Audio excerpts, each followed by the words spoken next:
encourage you to make healthy choices as well.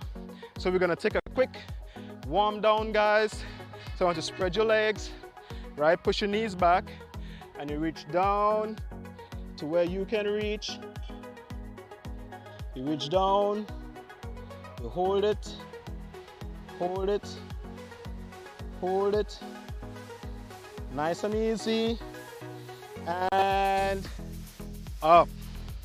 Woo! Good job, guys. Then you reach this way. Feel that stretch on the side. Woo! Good job, guys. Back the other way.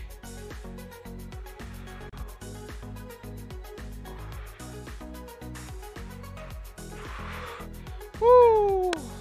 Good job, guys. Thank you for joining us, and see you again next time on Rise and Shine.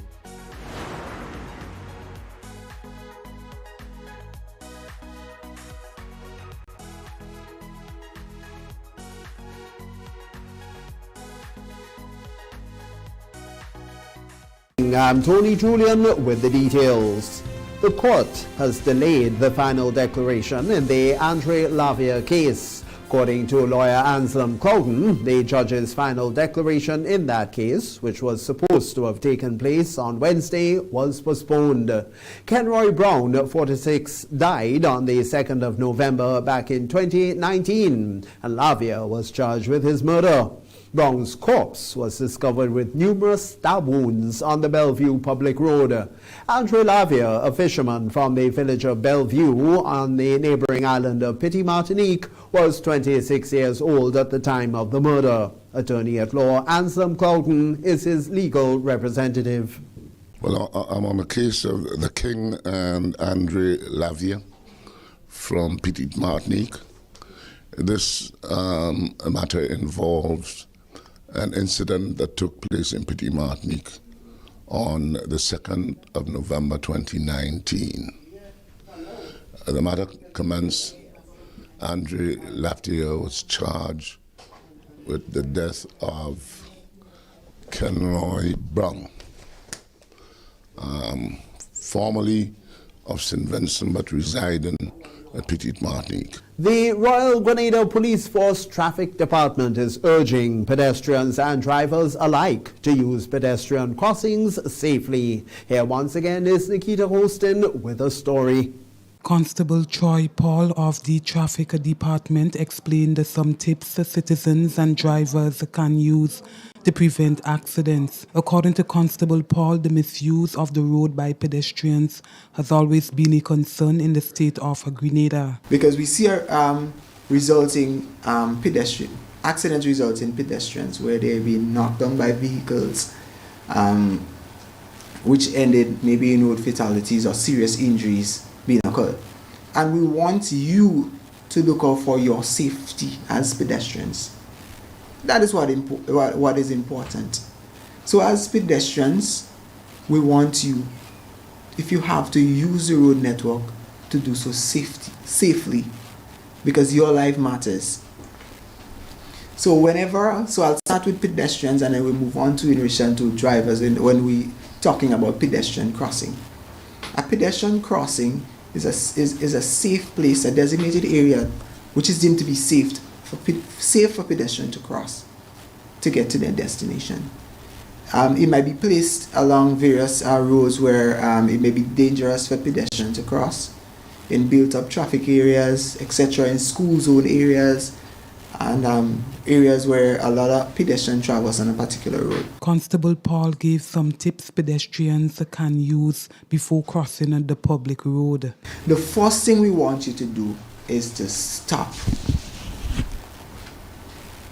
The reason you're stopping is to observe your surroundings. So you look, you listen, and you're looking to ensure that no vehicle is coming, and you're listening. Sometimes you may not, depending on where it's placed, you may not see, but you can hear the sound of a vehicle approaching. So you stop and you look. So you look left, you look right, you look left, you look right again. However, if there is no vehicle coming, you cross briskly from one side to the other. Briskly. briskly. That is the key word here. Yeah. However, You don't stroll and use and your like, model or you're sauntering across a pedestrian crossing. taking your time. And Yes, let's move business-like. move. Constable Paul says loitering in the area of a pedestrian crossing is unhealthy for motorists and it sends a mixed signal to drivers. Constable Paul also highlighted some tips for drivers approaching a pedestrian crossing. We see that happening when they go for their license. You approaching a pedestrian crossing, you slow down. It applies as well when you get your driver's license. You slow down to make sure that there is no person attempting to cross or any person crossing. However, if there is no one is crossing, you continue on your journey. If you see persons in the area of a pedestrian crossing, you slow down and you stop. Nikita Hoston, MTV News. Grenada's law enforcement officials are looking into the finding of a significant amount of illegal drugs in a container at the St. George's port. A high-level team of officers from the Royal Grenada Police Force's Drug Squad and the Special Services Unit SSU were called to the port on Tuesday, according to information obtained by the Grenada Informer. Well, there, sources claim that customs officers discovered a quantity of the banned drug marijuana hidden in a barrel coming from Canada. According to sources who spoke with our news desk, the officers working under special intelligence made the find while sorting through a large amount of flour inside a barrel. The informant discovered that the narcotics were tucked away in several flour-filled bags and then packed into smaller bags. No formal arrest has been made concerning that discovery at the end of our news day on Wednesday, but sources did indicate that several people had been detained and were helping law enforcement officials with their investigations. Stakeholders are requesting that they be given access to educational and training opportunities to build a self-sustaining agricultural industry. The Agriculture Minister, Adrian Thomas, who concurred, said that it is essential if farmers are to receive government help. We get more from Danella Houston. Many farmers and other stakeholders in the agriculture sector are calling for training opportunities to further develop their industry. During a recently held meeting with the Minister for Agriculture, Honorable Adrian Thomas, farmers shared this concern, noting the important role training plays in this sector. As far as livestock is concerned, we need to educate the youths, and we need to give them the assurance that when they get into the industry, they can be successful in that, and there's no room for failure. So education, we need to educate them. Sharing similar sentiments, Minister Thomas said training cannot be overemphasized. We need to change the mindset of people in Grenada. And I responded by saying, no farmer, whether crop production or livestock production, will get any substantial help from this government if they will not subject themselves to some form of training. Not because the government offering assistance, you're coming forward, and you don't have a clue. It's not your background, you're not trained in agriculture, you don't have a clue about livestock. You must subject yourself to some form of training. Minister Thomas went on to speak about finance management. Not only in the skill of knowing how to plant potato or plant dasheen and how to harvest it and get it on the market, but maybe the most important training you're missing there is how to manage your finance. So you wouldn't have to be coming to government on an annual basis and want help. I always make the point, and I'm going to continue to make it. I've seen public servants working for $30,000 a year have a better lifestyle than some of our farmers who are generating about $100,000 a year. And I wouldn't go any further. But there are farmers in this country who have very lucrative business, but they never took the time to train themselves in managing the finances. The minister added that everyone involved in agro-processing and other stakeholders in the agriculture sector should be trained.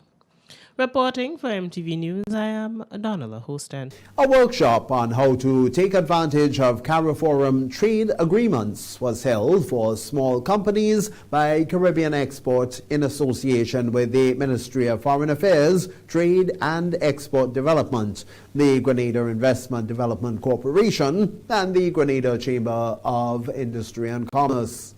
Understanding EU rules and policies, effective use of market intelligence tools, preparing for new markets, the importance of strategic partnerships and distribution networks. Those are a few of the topics covered over the 2 days.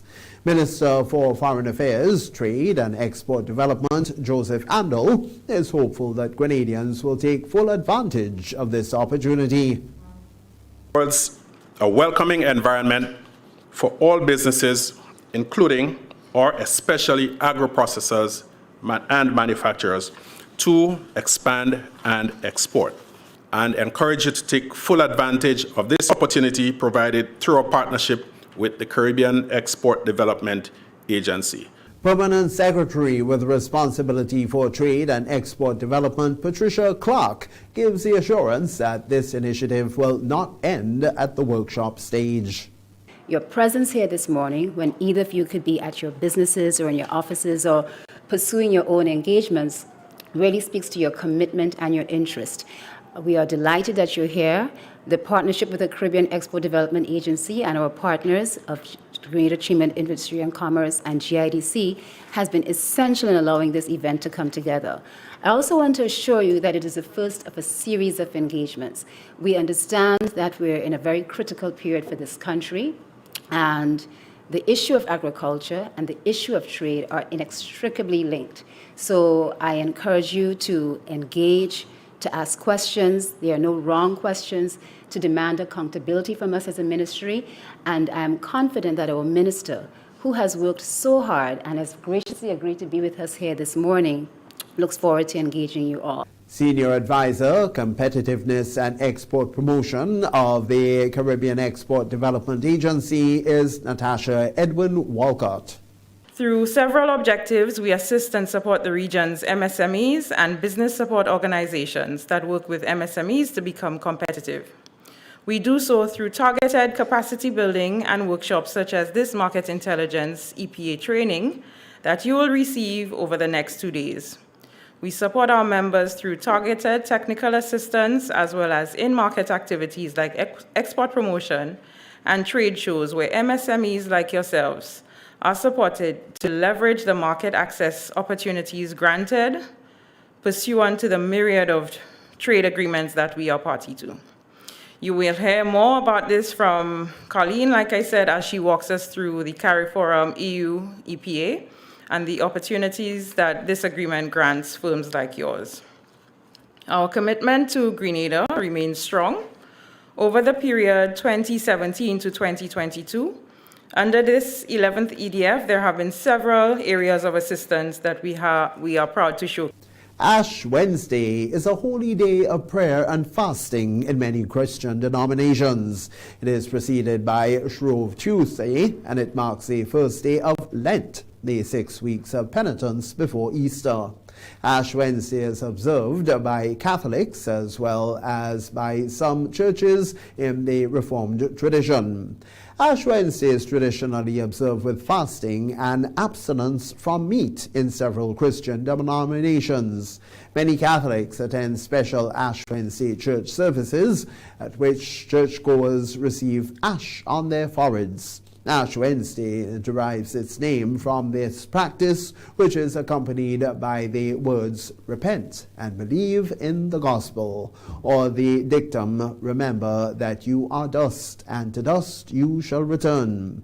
The ashes are prepared by burning palm leaves from the previous year's Palm Sunday celebrations. Catholic priest Father Kufri Emmanuel delivered some encouraging words to the congregation of the Cathedral of the Immaculate Conception. We will leave this church marked with that sign, like Advent, of who we are and who we ought to be. So these ashes on our forehead signifies that we are work in progress. that I am God's renovation project. All of us are God's renovation projects. The dust of what we are and the dust of what we will become after this life. That sign will remind us. Father Emmanuel urged the attendees to begin these 40 days with a hunger not just for food, but for spirituality. We are hungry for peace. We are hungry for forgiveness. We are hungry for love. We are hungry to be who God wants us to be. It is our desire. It is hunger. So it is a season that we are reminded that with that hunger we start these 40 days, and we will give up those things that impede us from being what the sign of the cross represents. The Catholic priest listed several habits that people practicing the Catholic faith should give up for Lent. We will give up our pride. We will give up our hatred. We will give up our jealousy. We will give up our anger. We will give up our judging others. We will give up gossips and nursing grudges and many other things. But at Lent, at the season of Lent, we will not just stop at giving up something, because even the physical things that we give up, we realize that we will also give something. By giving up something, we give something. Almsgiving. We will make a sacrifice. As it is the first day of Lent, many Christians begin Ash Wednesday by marking a Lenten calendar, praying a Lenten daily devotional, and making a Lenten sacrifice that they will not partake of until the arrival of Eastertide. The current curriculum being taught in schools needs to be overhauled. This is according to a representative from the Grenada National Reparations Committee, Dr. Kellen Bob, who noted too that the committee has a critical role to play in the teaching of history. The work of the Reparations Committee becomes critical because what we need to do is to advocate for there to be a complete overhaul of our history curriculums in school. We would only know about this history if it is properly taught in our schools. Unfortunately, our history is skewed in such a way as to represent the people who oppressed and colonized us as the victors, to represent these people as somehow folks that were benevolent oppressors, right? They got us out of Africa and they civilized us. And we continue to demonize our own historic cultural expressions, which are not taught in schools. Dr. Bob noted that history should be compulsory to give people a sense of appreciation. History forms part of a broader cultural studies curriculum where people can appreciate aspects of their Afrocentric culture, the tambu bambu, the maypole, where people can appreciate the big drum dancing, where somebody can be able to speak. If I speak to a child in Hillsborough, a 10-year-old child or a 12-year-old child, they will be able to fluently articulate the symbolism and the significance behind big drum dancing. Currently, a child in Grenada will be able to tell you more about Eminem and Jay-Z and Beyonce in the United States than they are about their own local history and traditions. And that is because there is a lack of interest in ensuring that we have our own cultural studies taught to our young people in schools. Government is to work with builders and landowners to create a plan for building and distributing 500 Grenada-style homes for interested families. The initiative is being spearheaded by the Ministries of Mobilization, Implementation and Transformation, Social and Community Development, Housing, and Gender and Family Affairs. We get more in this report. In light of this, the government is attempting to work in conjunction with contractors and landowners to effectively carry out the plan of identifying lands and offering affordable homes that support Grenadians of all income levels. Honorable Philip Telesford, Minister of Social and Community Development and Housing, stated that Grenada urgently needs more affordable homes. After reviewing the current China-Grenada low-income housing application procedure, he claimed that the government had committed to building affordable homes all across the nation. We should aim to do as many homes as possible. Having gone through a small exercise recently and knowing of the number of applicants for what we consider low-income houses here in Grenada, over 6,000 or so applicants altogether, with a limited number of approximately 600 units or so to give out, which means 9 in every 10 applicants will fail, will not be able to get one of those homes. A pilot project will be done in St. John. Minister Telesford outlined some critical aspects of the housing project, which takes into account those income levels, varying income levels, from low to high. So anyone should be able to request a home of their choosing, and we should be able to build it. And that is why you're here. You are here because we're asking for a partnership with you. And so today I greet and salute in our midst people from, well, what we call private landowners. Some of you are here. How do we approach this? According to the Minister of Mobilization, Implementation and Transformation, Minister Andy Williams, the initiative is in line with the government's vision and transformation on housing. Now, we have a meeting with the banks. First of all, we spoke about ways we can reduce the cost to the borrower, right? And again, that is an important aspect in terms of keeping the cost down for a home owner, number one. Number two, you have hardware stores, and so, who bring in things. And if we can get them to not act in silos, but to act as a group, right? We can get even the materials that we are looking to construct those houses with cheaper. The government's funding for the project, among other things, is one of the issues brought up by landowners and contractors. Other issues include the durability of housing units, the potential of building prefabricated homes, and compensation for land. For MTV News, I am Tony St. Louis Lawrence. MTV Evening News Wednesday, and for this evening's Health Wise, we're speaking with general practitioner at Fit for Life Medical Services, who also specializes in alternative medicine, Dr. Louis Francis, on the use of magnets and magnetic therapy for healing, pain relief, and reducing inflammation in the body.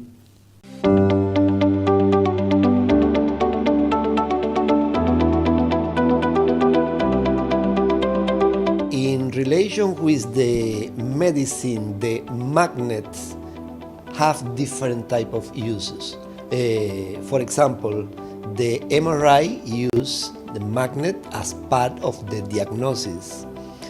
In orthopedic, we can find some different type of machine that use the magnet to do different type of therapy. But in the alternative medicine, the magnetotherapy can use as part of the alternative option to help with the treatment of the patient in relation with acupuncture, moxibustion, cupping, and so on. For example, this magnet is a pair with different color. Every color, the black color is the south pole, and the red pole, the red face is the north pole of the magnet. And used in pair because we try to get a magnetic charge in different positions of the body. For example, in our patient today, he normally suffers from lower back pain. For relief of the symptom of the lower back pain, we can use one magnet in the right leg under the sock and the other magnet by the left leg under the sock. In the right leg, the North Pole. In the left leg, the South Pole.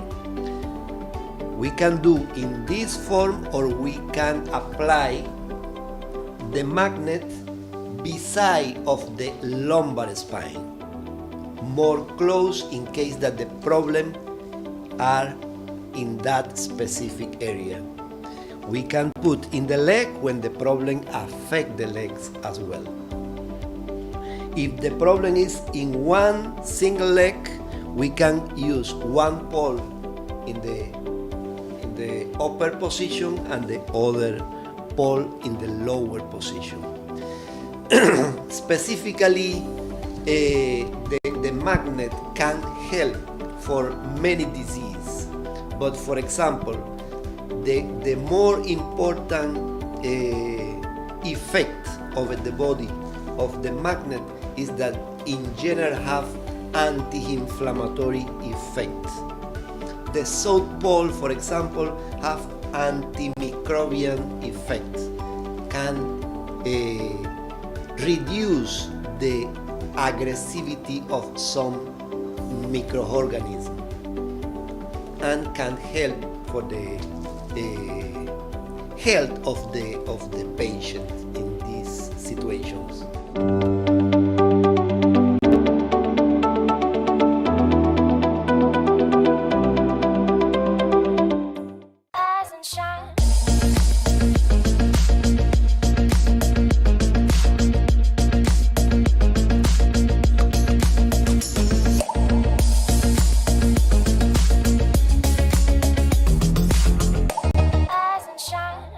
Good morning and welcome to Rise and Shine for today, Thursday. It is the 23rd day of February 2023. I am your host, Jocelyn Crosby. It is a pleasure to be here with you. And this morning, it will be a sort of reflective morning as we are officially into the season of Lent. 40 days of reflection, introspection.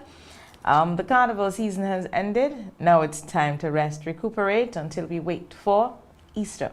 Yeah? When we all go back into regular programming, but rather we hope that this period is one that will help you to think twice about what you do, give you an opportunity also to plan for the year. Yes, it is that time when, according to the Christian people who are Catholics or so and the other religions who observe Lent, it's a time when you stay away from certain things. So you'd make your list of things that you don't do during the Lenten season. I know a number of people don't drink alcohol. Some people stay away from meat until Easter. But whatever you choose to do, I do hope that you use the time somehow to reflect on you, your life, where you are, where you want to go. Yeah, so you put that plan in place.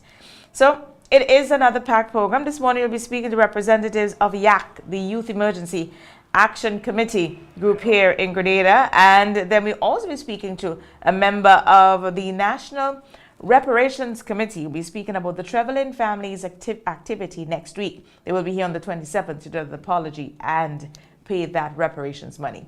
But before we get into the details about anything, let us go over to the Met Office for today's weather forecast.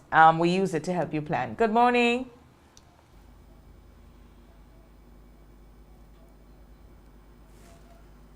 Fair conditions now exist down here at Point Saline. Our winds are from the east-northeast at 9 miles an hour. Barometric pressure is now 17.5 millibars. That is above normal and rising. Current temperature 24 degrees Celsius. Relative humidity is now 80%. Yesterday, maximum temperature recorded was 30.2 degrees Celsius. The minimum last night, 23.2 Celsius. Yesterday, we had 0.6 millimeters of rainfall recorded down here at Point Saline, bringing the total for the month so far to 15.5 millimeters. Let's turn our attention now to the public forecast, and this is valid for today and tonight for Grenada, Carriacou, and Petit Martinique. Conditions are expected to be partly cloudy with a few light showers. Winds northeasterly to east-northeasterly at 12 to 22 miles an hour. Seas moderate, waves 4 to 6 feet in open waters. Tides are currently falling. Low tide will be at 11 minutes past 11, and high tide will be this afternoon at 5:21.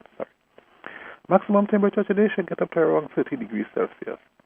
We'll have sunset at 6:16 this evening and sunrise tomorrow 6:27. So just to repeat the public forecast. Remember, it is valid for today and tonight for Grenada, Carriacou, and the Petit Martinique. Conditions are expected to be partly cloudy with a few light showers. So for the Met Office at NBIA, Jerry Taber. Thank you so much, Mr. Tamer. Partly cloudy with a few isolated showers. So we will be getting that mixed condition today. Yes, we are in the dry season, but I think we do appreciate the mixture. Yes, we do appreciate the mixture. Yesterday was a beautiful day. It was very hot. Today we are expecting some mixed conditions. We're not complaining. We are grateful for all of it because we know some people don't get water at all. So we are very, very grateful for all that we get. Let's go over now to our word of the day, and this morning it comes from Tony Marie Andel Francique. She's a student of the St. Louis Girls RC School. So we seem to be having just a bit of a challenge with this one. So this morning's word of the day should have been strive, but strive, we encourage you. I think now we should have her ready. Okay. The emergency tip of the day, preparedness starts with you. You should always be prepared. What should you do? What should you do? Make a plan, build a kit, and stay informed. Remember, you can only make a difference if you are prepared. Disasters happen, not disasters rather, but hazards can affect us because we are surrounded by them. But if we are prepared, then we can avoid a disaster. Remember, disasters are the impact of a hazard. What are the hazards? The hazards are the things that can affect us. The fire, the accidents, the earthquake, the volcanoes, the hurricanes, yeah, the tsunamis. These are the hazards. When we are not prepared for the hazards, and they do affect us, and we lose lives, major property loss, then we get to the state of a disaster. So we ask you today, please always, always be prepared. So that's our emergency tip of the day. It is now 7:43 in the morning. We are going to take a quick break now. When we come back, we speak to members of the Youth Emergency Action Committee here in Grenada. Who are they? What are they doing in the community? And what is their role in this disaster management process? So we'll be back shortly.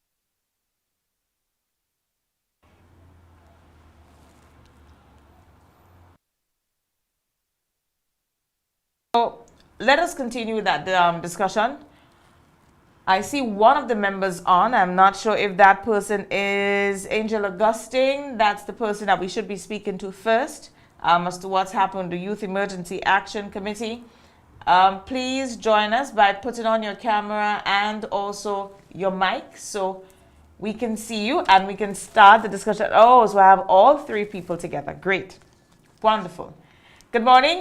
They are no strangers to me, so I know them very well. Angel, yes, I do know. And we have Renee Charles, and Jaron Anderson. Good morning to all three of you, and thank you so much for being here with us today. No problem. Thank you so much for having us. It is a pleasure. Whenever we see young people involved in meaningful things, especially one where it means saving lives, imparting knowledge, and helping in the community, then we applaud you. Yeah, we hear about all the negatives, but I think it's important that we do encourage you and give you the recognition that you deserve when you're involved in positive things. Yeah, so I want to start off by commending you guys this morning, and let us get into our conversation. I know we're starting with Angel. Yes, Angel, you're giving us some background on who is YAC. Who is YAC? And what is YAC's mandate? Let me just start off by saying YAC is under an umbrella of different organizations. It's not only an organization on its own. We work with different organizations such as NADMA, and we do also work with first aid, Red Cross people. So we do trainings on different disaster preparedness and emergency preparedness as well that would help the community and us as persons be able to deal with certain emergency situations that might occur. So we're more or less prepared to respond in a situation that may occur anytime, any place in Grenada. So yeah, we are trained in most areas regarding emergency and emergency responsiveness. Okay. I know YAC also falls under a big body, the religious group, yeah? Caritas plays a critical role in the existence of YAC, and I want you to also speak to that. So yes, we are being more or less funded by Caritas, but it's not a solely Catholic group. Anyone can join between the ages of 16 to 25. So it's not for only Catholics, just putting that out there. But yes, we are under Caritas, and it's a group that Caritas does fund and provide for, yes. All right. So YAC has been in existence for a number of years and have been doing a number of projects in our communities. Some groups that we have, I know there's a group in St. Mark, there's one in St. Patrick. Speak to us about the existing groups, and then we will go over to Renee, who will speak to us about the disaster management role of YAC. Okay, as YACs, our disaster management role is basically to minimize the impact or minimize the disaster from worsening, lack of a better term. So basically what we do is that we have different communities, we call it, within Grenada, Carriacou, and we're trying to establish one in Petite Martinique as well. And that is basically, there would be a YAC St. Andrews, a YAC St. Mark's, a YAC Victoria, YAC Granans,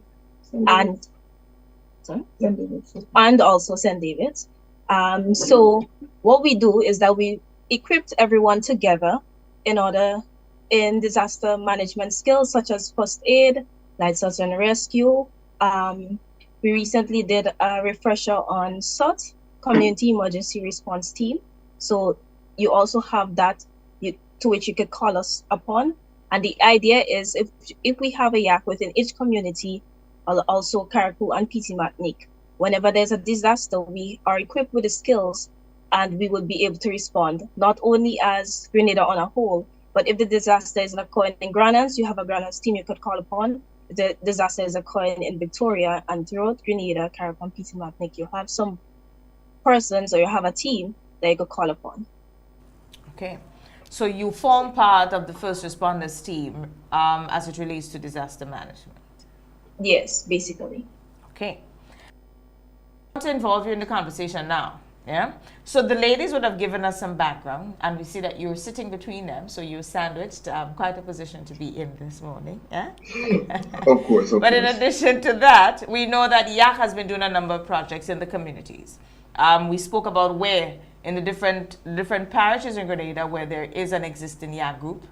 When it started, we know that there were not groups throughout the island, but over the years, YAC has evolved, and now you can speak to a group in almost every parish, and now working towards having one in Petite Martinique.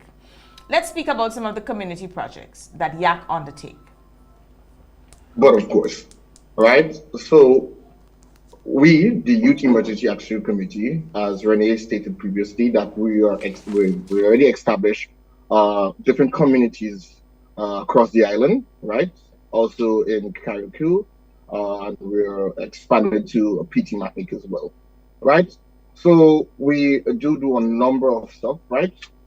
Which is equipping the young students of different schools, different school areas, about mitigations of flooding and natural disasters and stuff like that, right?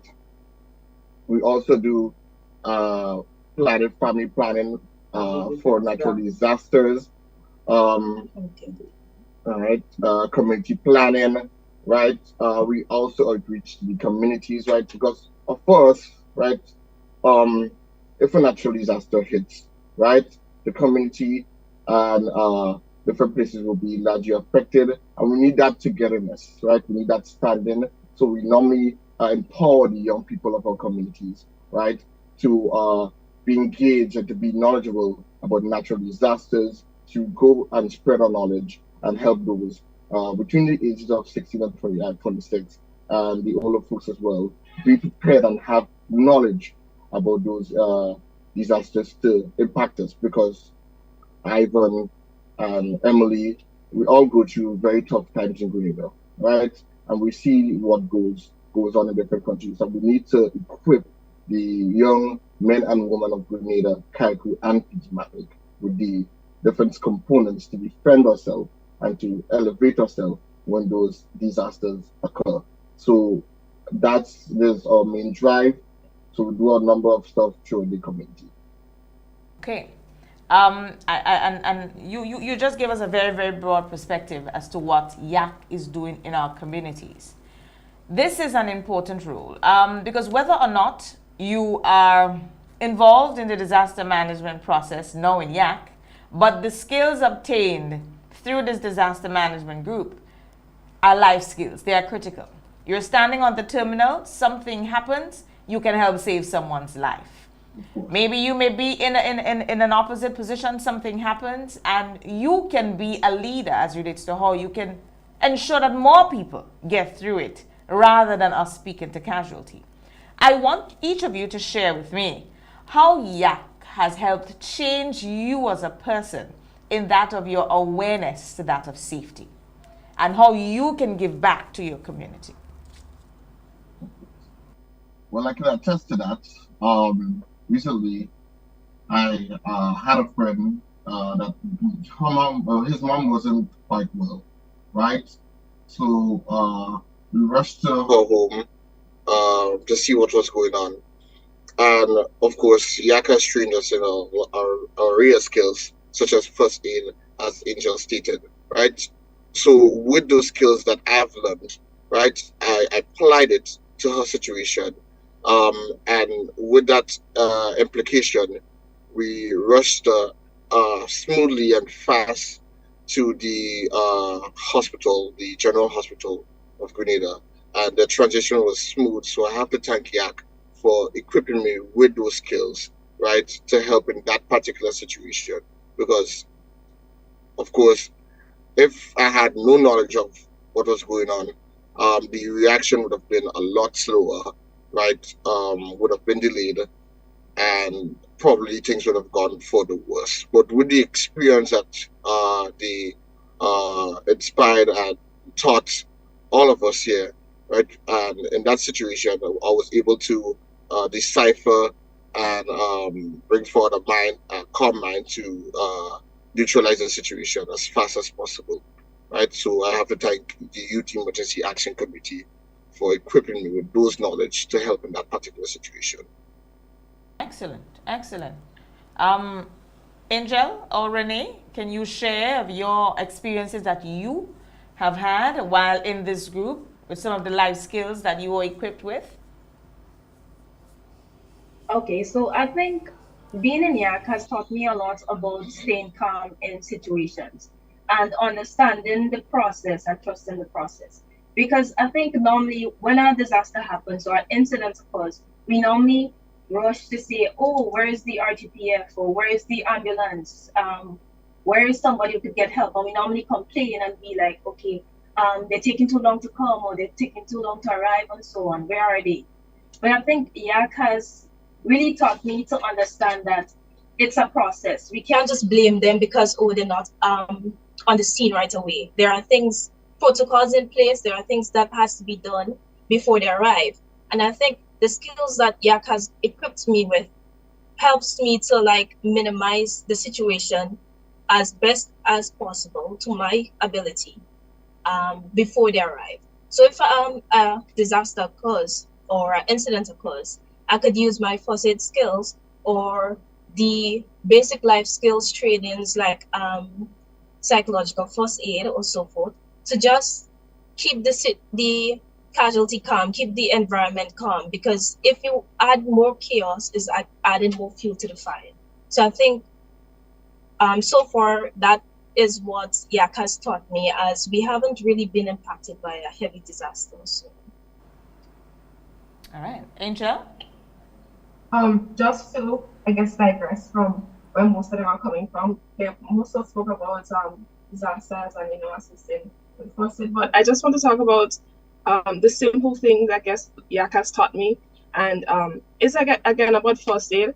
And as we know, the sporting season is here. We do have YAC members that have been with different sporting schools and so on that has sports, and I've been in a few sports for the season as well. And I must say that we might not think it's a necessity, but our students do need first aiders on the scene. We may not think it's important in the moment because injuries do progress. And so having first aiders on the scene in this season, I think is very important. So YAC has also taught me not to overlook little things. So I think it's very important that we also have trained personnel out there, persons who know what they're doing, like us.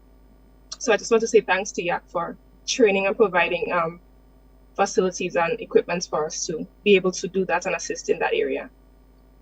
Excellent. From the mouths of our youth, then it cannot be disputed. Yes, it cannot be disputed. Before we wrap up, any upcoming exercises or so that you will be participating in that you will want the public to know of? And I also want to include here that YAC is always involved in exercising in our communities, either going into our schools and doing the fire drills, the earthquake drills, as it helps. Yes, as it helps. Any upcoming activities, Anderson, that you public can get involved in, or if you want to be a part of YAC, how they can do so? Okay, right. We do have the an office located Church Street, of course, right? Children between the ages of 16, young adults between the ages of 16 to 26 can come and sign up, right? It's free, of course, right? And you get to learn very wonderful life skills, guys, right? A lot of stuff. Not only have fun, but be in the know about different stuff, right? So we do have our annual recitational tsunami drill, right? Coming up soon, and also the Caribbean Wave on the 23rd of March, right? So you guys can come along, right? And yeah, so we do have those little activities coming along, right? Also, yearly, basically, we do also carry out a program called FDP, as mentioned by Jaron before. That stands for Family Disaster Plans.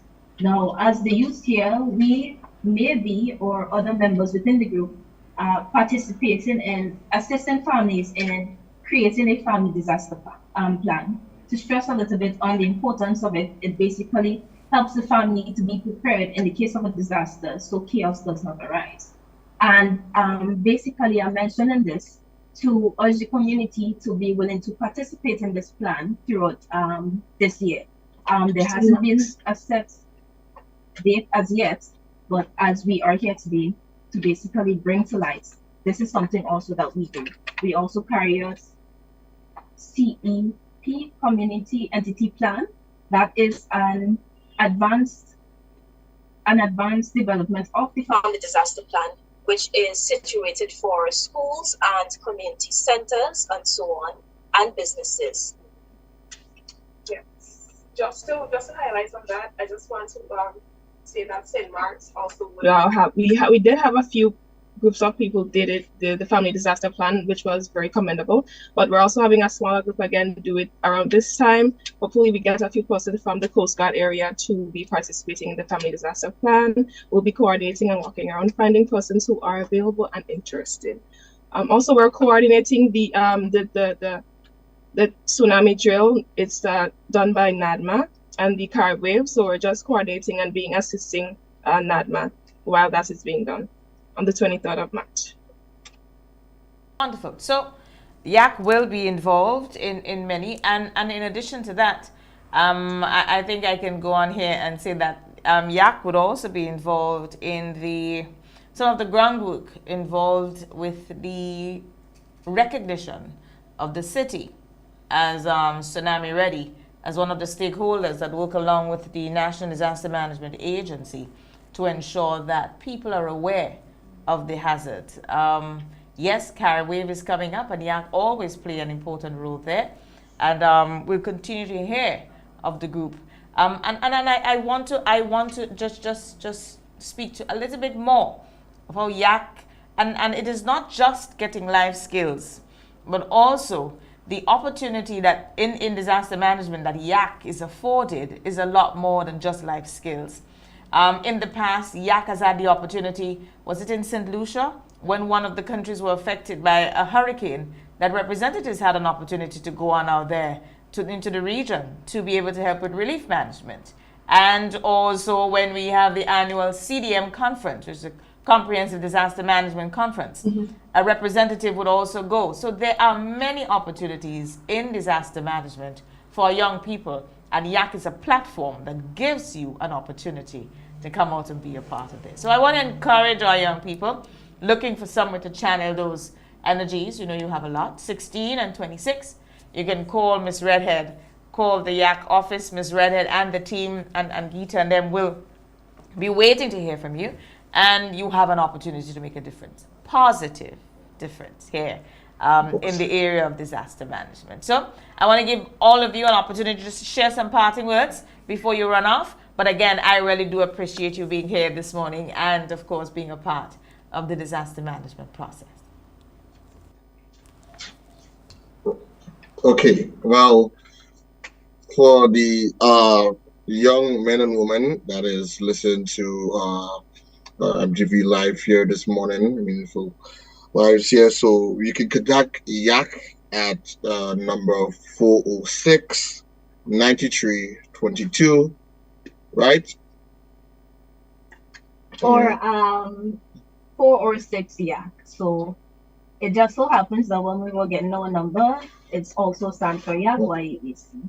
We also encourage you to join the group because you learn a lot about yourself. You learn a lot of new skills that you didn't know you were capable of. You meet lots of new people throughout the island and Carriacou and PT Martinique. So I urge the young persons to join. I think it's a really good group to develop yourself, to develop your community, to develop your family. It equips you with the skills. I'm in the group along with my two brothers. Angel is also in the group along with her sister. Jaron is also along with his brother. So it kind of brings the family together, brings the different communities together. Of course. Well, for me, I'll just close off by saying we trying to develop a YAC PT Martinique. So I think persons who are listening out there and they're from PT Martinique within the age range, I should just say that this is a great opportunity for you to come forward and get some information out there, you know, because we did family disaster plans also in PT Martinique recently, and we're finishing that up pretty soon. And so if you are from PT Martinique and you're interested in joining YAC, I think it will be a very great opportunity for you to join the group. Okay. Wonderful. So for my community, before I continue, I'm thinking that I can find persons out there within the age group of 16 to 26, but it's really hard keeping them. The problem is retaining people, keeping them interested, because people do get bored easily within that age range. So I just want to say that I'm looking for different means in which we can keep our members, especially within my community. It's just me and my sister. So in Diamond, I think I'm just looking at different opportunities in which we can get members within our age range. And also in Willis as well, right? Young men and women, we have one of the biggest communities via population, right? So if you're listening, you can feel free to join, right? Feel free to contact me. I'm always here, right? So yeah. And I'm from Ladi, the community of Grenville. I think if the youth was interested, we have been doing a few awareness raisings throughout schools And also, when you contact the number, if you don't feel comfortable, because it's an organization within Grenada, you can always ask or ask for me, and I could be basically yes in terms of feeling comfortable as someone within the community. Okay, all right. I am so appreciative of you, all three of you this morning. Thank you again. I know Ms. Redden is proud because she is listening. I think you did an excellent job selling YAC this morning and ensuring that more young people be a part of the organization. I encourage you to continue. You are making a difference. And if you save one life, then you have certainly achieved your humanitarian goal here on the earth. We do appreciate you. I want to say it again. We really do appreciate what you are doing with your young energies, creative minds, and just that zeal to give back. It is public service. It is commendable because we find everybody else may find that time to do other things. So I want to say thank you. Continue to do what you do and continue to encourage others to be a part of it. Have a great day, guys, and we'll certainly be seen in the near future as we continue to preach the message of safety and preparedness. Thanks for having us. Thank you for having us. You're most welcome. That was Angel Augustine, Renee Charles, and Jaron Anderson, members of the Youth Emergency Action Committee, YAC, as the abbreviation, as we pronounce it.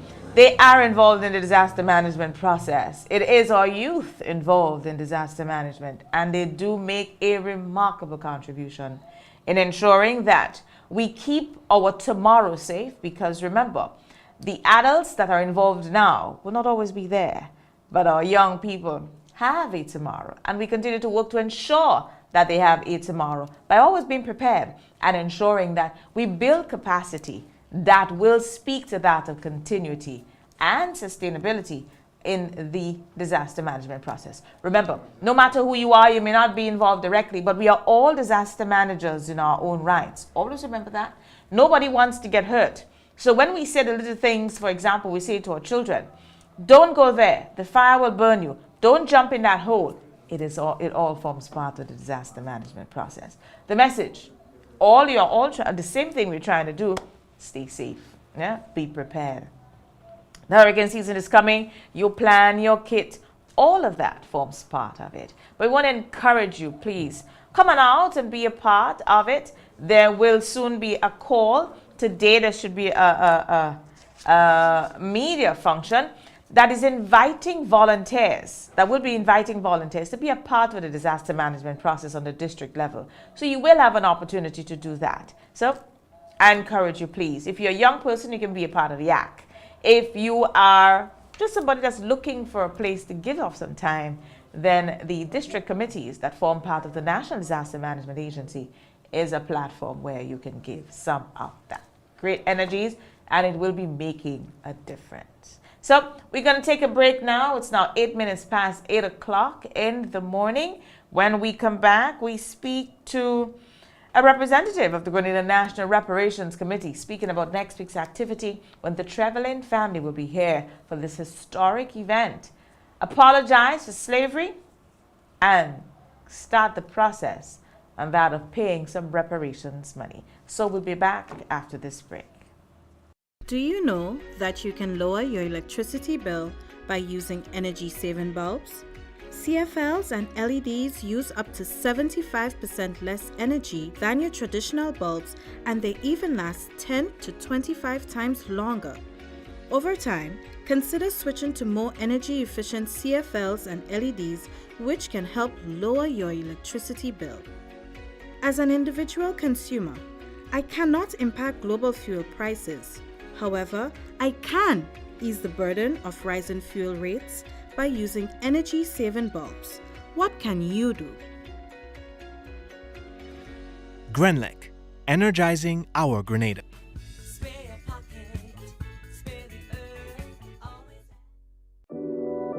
We support you at every stage of your life.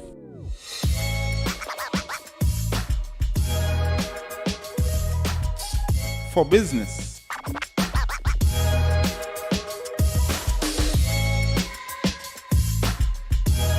for your education, for your financial freedom.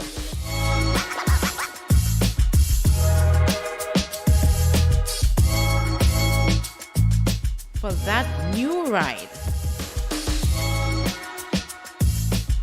Upgrade your life with the Communal. Contact us today. Hassle-free loans for your every need. Cards have you covered, best believe. Cards ready cash is for everyone. Not to worry, fast approval. Hurry up and come. We got it all. We on the go. Cards ready cash, you already know. We got it all. We on the go. Cards ready cash, always ready when you're ready. Let's go. Courts Ready Cash, ready when you are.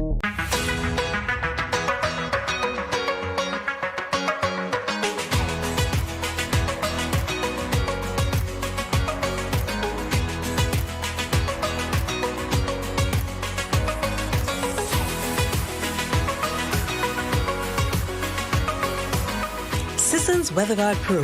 For every project, there's only one Pro.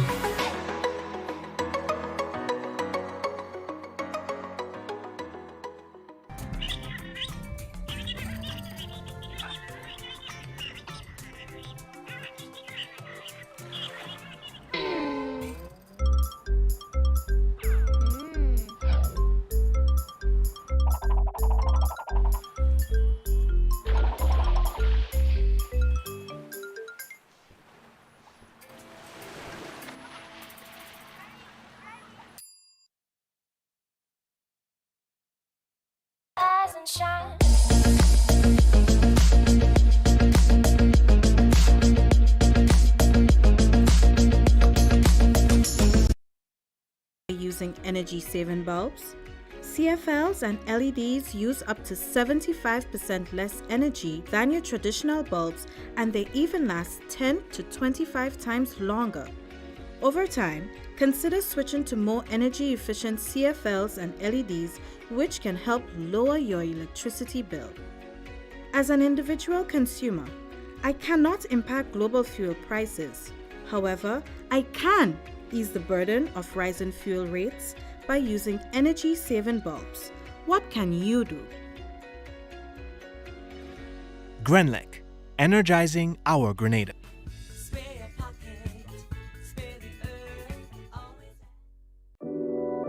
We support you at every stage of your life.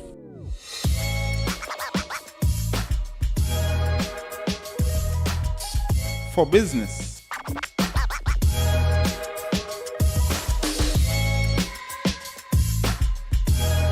For your education.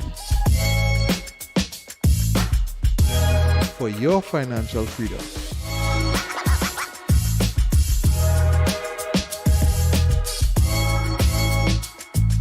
For that new ride. Upgrade your life with the Communal. Contact us today. Hassle-free loans for your every need. Cards have you covered, best believe. Cards ready cash is for everyone. Not to worry, fast approval. Hurry up and come. We got it all. We on the go. Cards ready cash, you already know. We got it all. We on the go. Cards ready cash, always ready when you're ready. Let's go. Courts Ready Cash, ready when you are.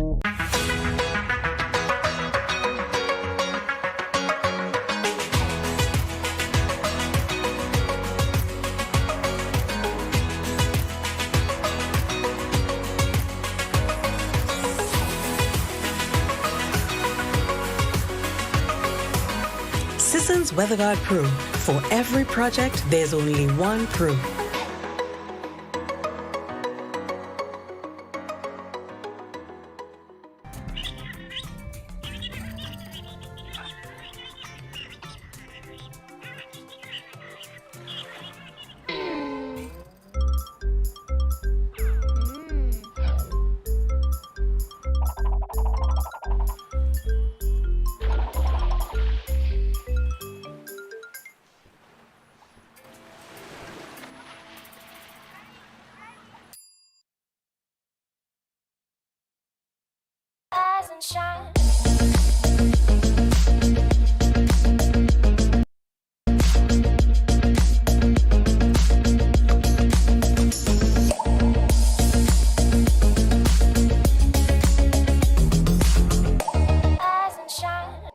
Welcome back. Thank you so much for joining us. So, as we promised you before we went on the break, now we are speaking with Mr. Angus Martin. He is a representative on the Grenada National Reparations Committee, and we continue that conversation of that big event that's happening on Monday. The start of hard work, years of work, and I know, as Dr. Dow told us in a previous interview, we never thought that we were going to be alive to see this day. So it is historic just by it happening. Mr. Martin, good morning and welcome to Rise and Shine. Thank you so much for being here with us. Good morning. Thanks for having me. It is a pleasure. It is a pleasure.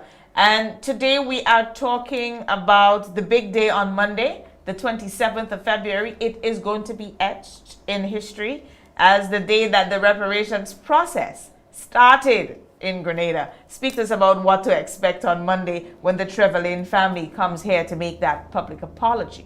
Right. As you said, it's a first for Grenada and actually for many places in the Caribbean.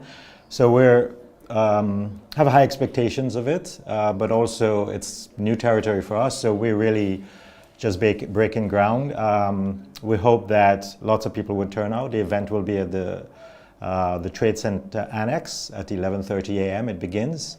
So what we're looking at, we're planning a memorial to the enslaved people on all of these plantations, all 6 of these plantations. And we're talking 1,206 individuals. So we're going to have a memorial to them, and I think people are going to be greeted by that memorial as they come in. And the idea is to center the conversation around the reason we have in reparations to begin with. That it's reparations is really, we're taking a look at the people that we're asking for this reparative justice. So I think that's the idea, that we will focus onto the people and give people an idea of the experiences of these individuals. So we have something interesting planned for everybody that come in, that will be introduced to the enslaved people who are on these 6 different plantations. Okay. 11:30 on Monday, the Grenada Trade Center Annex. As a historian yourself and a member of the Reparations Committee, how significant, I know Dr. Dow said, and I sort of used it in my introduction, that it is a day we never thought we were going to be alive to see. So it's historic. But in addition to that, we recognize that it might just be the start, the removal of the cog in the wheel as it relates to reparative justice from slavery that we've been working for so long, because it is the hope that it would now encourage other families and by extension nations to accept their responsibility in the process of slavery. Right. I think for most of us in thinking about this, we would look into governments, European governments, to make the first move. We've seen that in the case of the Dutch, that have apologized and have put forward some resources to start exploring reparative justice in the former Dutch islands. So we never expected, I think, to have it on this level. I think it definitely opens the door for other families interested in reaching out. So it's really a commendable effort on the part of this one family to open the door and said, here is something that we want to do because we feel that we need to do this. So it's really a beginning, I think, that totally changes the way that we approach this issue and how we're going to move forward. Okay. So I want us to go, but let us go back to Monday. What, outside of you spoke about the memorial that will be greeting people as you enter. What would be, outside of the highlight, which is the apology, what else can we expect on that day? Well, so Hilary Beckles will be coming in for that. He's the head of the CARICOM Reparations Committee. So he will be coming in and give a speech as well as part of that. There will be other, Ali Gill, who is the chairperson of the committee, will also be speaking.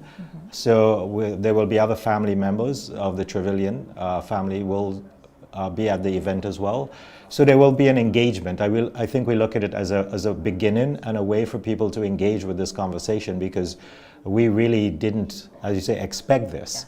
So the idea is that we're beginning this conversation. So it's a new thing for us. So it's going to be new territory, and we invite everybody to come and engage with this conversation, because we need to open it up for everyone as well. I think I think that's the big part of it, that this is going to be the beginning of a conversation. How do we move forward? How do we engage Grenadians? Because this is about Grenadians. And this idea of a reparative justice and what it means for Grenadians individually and as a society. Yes, yes, and it will start a lot more than I think we are anticipating. In addition to that, our young people, have we invited the schools to be able to attend that event on Monday? Yes, we have invited several schools. The idea that they need to witness this, because this is an historic event. They're being part of history, and hopefully that will open up the door. I think one of the things that we need to do as part of the Reparations Committee is to explain the whole idea, what reparations is about, what it is we're seeking, and how Grenadians can get more involved in the conversation. So I think that's one of the things that we have to open it up as much as possible to the younger generation. I think we do have a problem with not teaching the extent of our history in the schools, and I think this should be the beginning of how we make some of these changes, to really share our history with Grenadians. Okay, okay. So am I also hearing possibly a commitment to that of including more of our history in our curriculum? I know that formed a conversation recently with some of our the committee members of the Reparations Committee. I hope that we see that change. That can be an interesting change to the education reform here. Right. No, I think it's sad. In my encounter with primary as well as secondary school students, there definitely is a lack of knowledge of Grenada's history. Like I always say, the anecdote that I give is like, we learn about Maroons in Jamaica, but not Maroons in Grenada. And I think that's one of the negatives, I guess, in having a regional curriculum, that we don't seem to emphasize local history, but we know about Caribbean relative history. So I think this is an opportunity for us to recognize that there are uniqueness about the Grenadian historical context, and we need Grenadians to be aware of that, because it is part of Grenadians' identity. So we need to make people aware that there is a real extensive history of Grenada out there, history of slavery, history of colonization, history of the Amerindians. So there really is, and Grenadians building and making the society that we celebrate today, this Creole society that we celebrate, like Carnival in Carriacou over the last few days. So I think we really need to explore history much more than we have been. And the new government has said that they're willing to definitely put more emphasis into Grenada's history. So I really look forward to that. Okay, great. I want to give you now a final opportunity to encourage the public again to be out at 11:30 on Monday at the Grenada Trade Center Annex to be a part of that event. You said that the students will be there, the general public is invited, and I know the Rastafarian community forms part of the Reparations Committee, so we expect to see representatives from all of these sectors. Right, I think this is a unique opportunity for Grenadians to begin or to become part of the conversation of reparations that have been happening in mostly academic circles. I think this is the opportunity now for everybody to come out and let their voice be heard. Take in the information and see where it goes, because if you want to see where it goes, you need to become part of the conversation. So I encourage everyone to come join us. It will be streamed as well, so it will be available online, and that will be put out as time goes on, as we get nearer to the event. So please join us on Monday at 11:30 a.m. at the Trade Center Annex to be part of this conversation of reparative justice that we're now beginning to explore. Excellent. Thank you so much, Mr. Martin. It was a pleasure having you here with us this morning. And I will add my voice by encouraging the public to be a part of this very historic event on Monday at the Grenada Trade Center Annex at 11:30 in the morning, when the Trevelyan family, Laura Trevelyan and her family, will be apologizing officially to Grenada for their family's role in slavery, and also the fund, the monies, reparations monies that will be paid, that will be used to set up a fund here in Grenada to be able to encourage that of the growth and development of us as a people. So you want to hear more about it, we encourage you to go on down to the Trade Center Annex on Monday at 11:30 a.m. to be a part of history. So that's where we will take a quick break before we wrap up. We'll be back shortly. We support you at every stage of your life.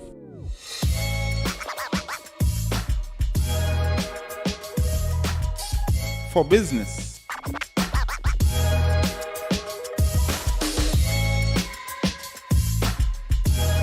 for your education, for your financial freedom,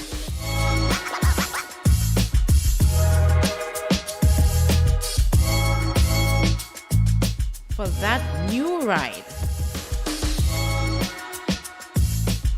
Upgrade your life with the Communal. Contact us today. Introducing the Grenlec mobile app. You can now get your bill balance and easily track energy usage for your home or business. Report and receive alerts about power outages. Plus, stay up to date by receiving the latest notifications. Yes, the Grenlec app keeps you connected anytime, anywhere. The Grenlec mobile app. Download for 24/7 access.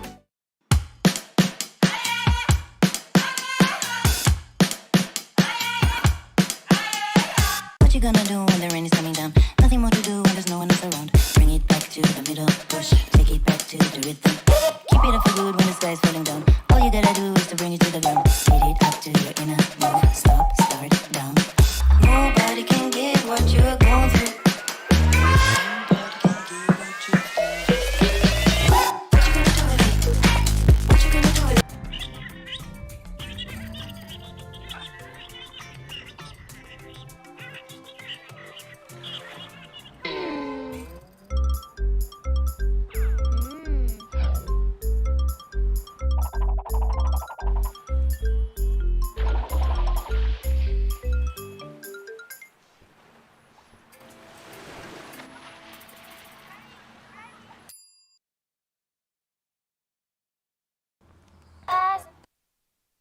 Thank you so much for joining us, and that's where we conclude for today. It was a pleasure. Our guest, we had representatives from YAC.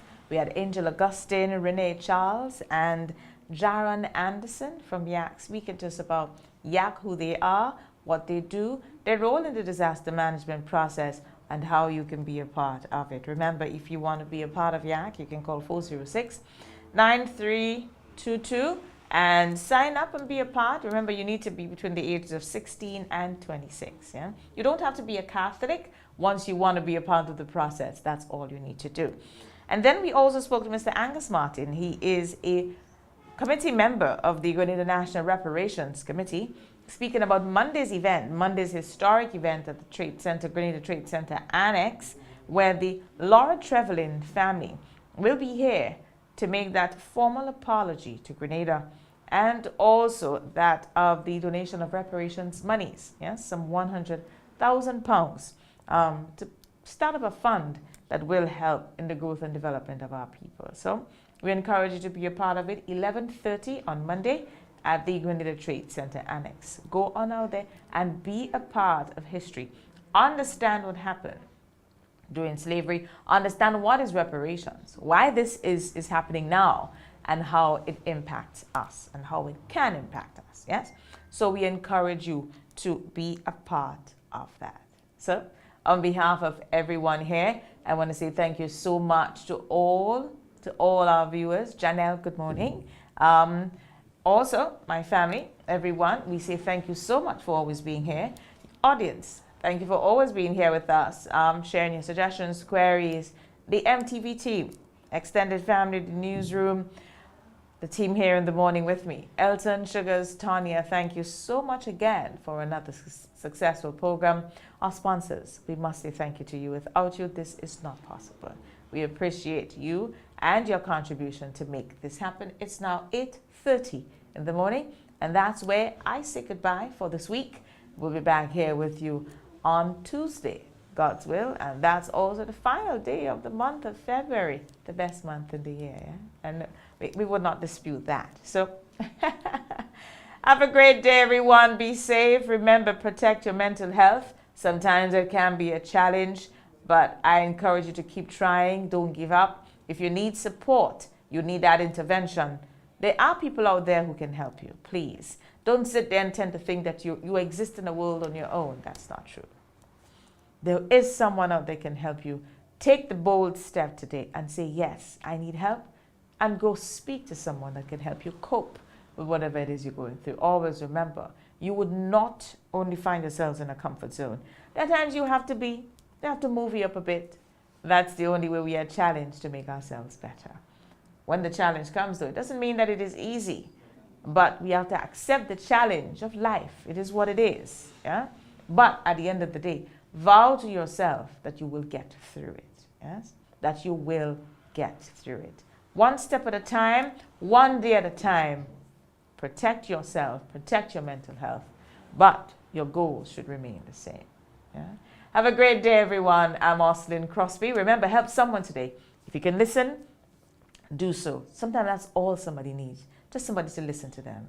Have a great day and be safe. We see you again on Tuesday. We support you at every stage of your life.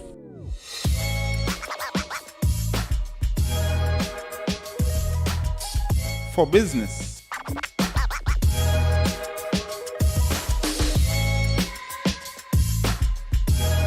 For your education. for your financial freedom.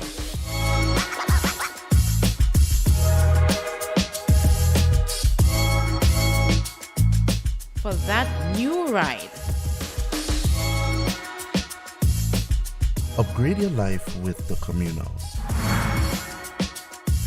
Contact us today. Introducing the Grenlec mobile app. You can now get your bill balance and easily track energy usage for your home or business. Report and receive alerts about power outages. Plus, stay up to date by receiving the latest notifications. Yes, the Grenlec app keeps you connected anytime, anywhere.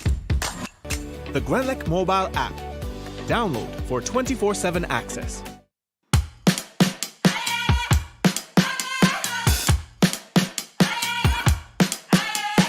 What you gonna do when the rain is coming down? Nothing more to do when there's no one else around. Bring it back to the middle, push, take it back to the rhythm.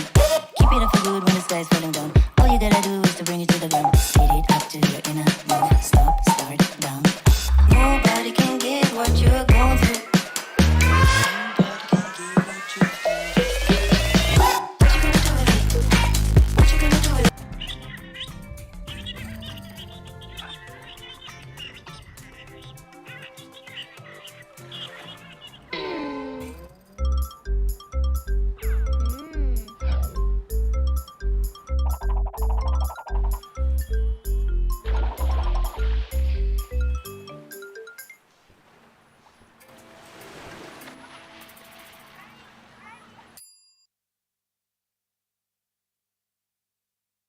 Shine.